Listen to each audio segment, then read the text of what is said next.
جی میں سوال یہ ہے کہ ہم کیسے ثابت کر سکتے ہیں کہ جو عربی زبان دوسری زبان کی ماں ہے؟ پڑھ کر علم بڑھاؤ گے تو ثابت کرو گے، اس طرح کیسا کر لو گے ثابت؟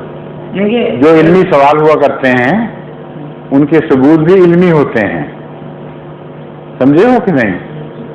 اب دنیا میں کتنی سائنٹیفک تھیریز ہیں، سائنٹیفک پرنسپل، سائنٹیفک لاز، تم ثابت تبھی کرو گے جب آتا ہوگا۔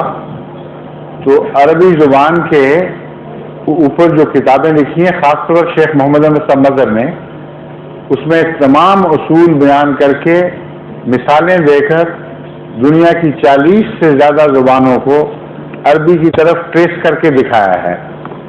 تو اگر تم ثابت کرنا چاہتے ہو تو کتابیں پڑھو، اپنا علم بڑھاؤ۔ ظہور مہدی آخر زمان